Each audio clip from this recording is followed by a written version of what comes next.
I talk about quite a bit the censorship of our freedom of speech. It's a big deal. It's a big deal for me. It should be a big deal for you. It's one of the things that is the foundation of society. It's the one thing that separates us from animals. We can communicate our ideas. And they want to take that away. The one thing that makes us so different than animals, and they want to take away our ability to communicate. Now, they don't want to take away our ability to communicate altogether. Of course, they'd love for us to sing the praises of the government when you're in countries like, through the Bolshevik Revolution, through communism, through the USSR, and even today, like in North Korea, they want to destroy the family because they want you to worship the government. They want you to look at the leader of that country as like a deity, as a god. And so as long as you're singing the praises of the god, small letter God, the leader, then they want that communication. But if you're saying anything against that, well, then that's a big problem. And so, of course, they want to control speech. We talked about earlier in a segment how technology, and I say it all the time, technology changes things, and how the printing press in the mid-1400s really led to the Protestant Reformation because they couldn't control the information, and how the internet is doing the same thing. How dare you peasants be able to communicate without us?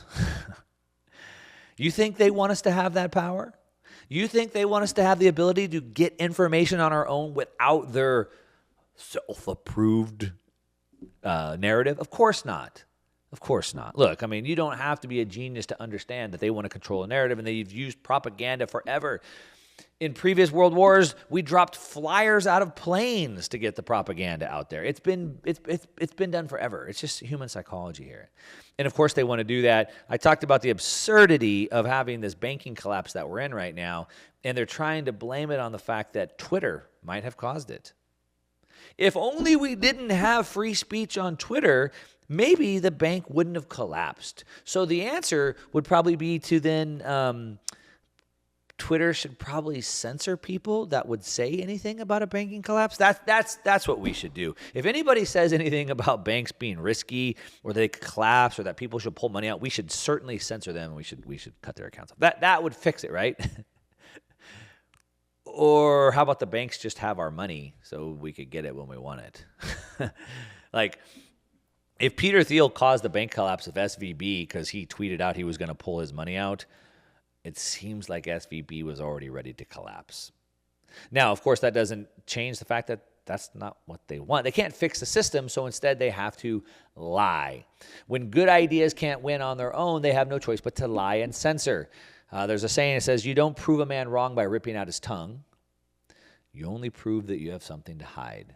And so here we have Gary Gensler, the head of the SEC, the Securities Exchange Commission. Their only job is to protect consumers, which they have failed to do over and over and over again. In my opinion, they should shut down in disgrace. Gary Gensler should resign, and the SEC should be shut down. But here they are. And now he's warning us that misconduct amid a bank collapse will be prosecuted. Now, they're not saying it exactly, but you get the gist of what they're saying. If you say something, it's sort of like the whole argument with freedom of speech, right, is the thing. Well, you can't scream fire in a crowded theater. That's the line, right? So that's kind of like this point where freedom of speech kind of has its limits because you can't say something that would cause harm. So if we were in a crowded theater and I screamed fire and then everybody rushed for the exits and one or two people got trampled to death, like I could be held liable. And so I guess what they're trying to say is, well, if you say that a bank is collapsing and you're pulling your money out and that causes people to get their money out and the bank does collapse, then you could be liable. Where does this end? What type of injury is there, right? I'm responsible because I want to get my money out before it collapses and I tell people that I know. It's just insane. But, of course, that's where we are. You have to control the narrative at every chance. That's what the Protestant Reformation did, and, of course, they failed miserably.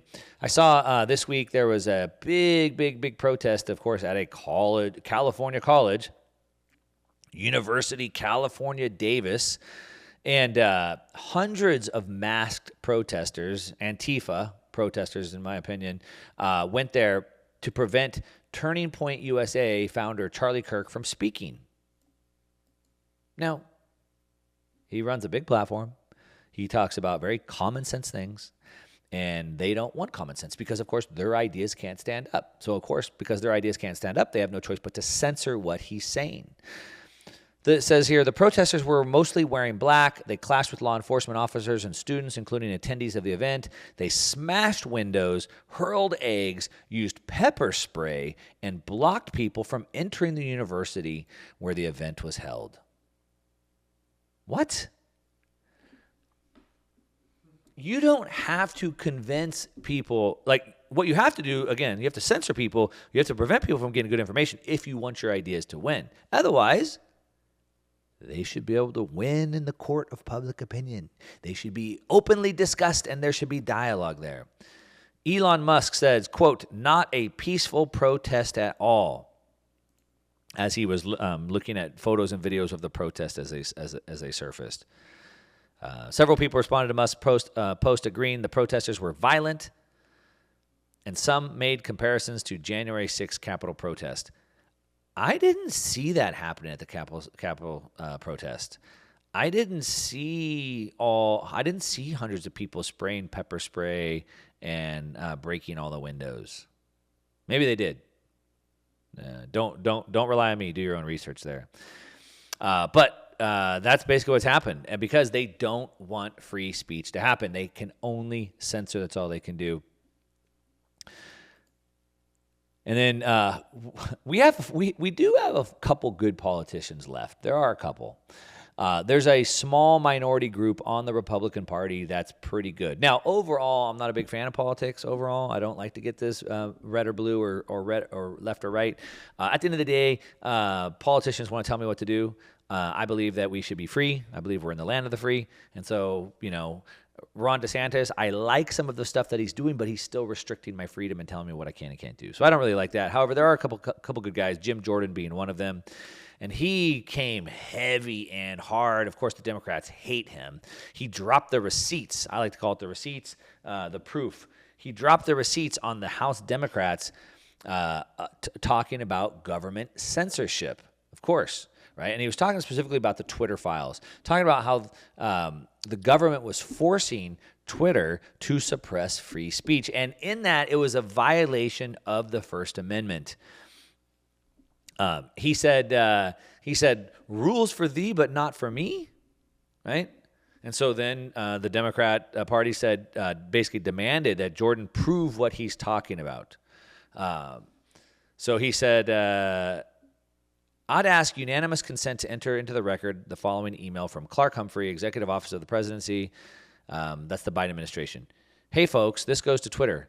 Hey, they used the term Mr. Goldman just used. They wanted to flag the below tweet and then wondering if we can get moving on the process for having it removed ASAP. So he got the receipts directly from the Biden administration, directly to Twitter, saying, wanted to flag the below tweet, wondering if we can get moving on the process for having it removed ASAP. How dare you say something about the presidency? Now, in Saudi Arabia, they put people in prison for decades. As a matter of fact, there's 2 different cases I was reading about this week.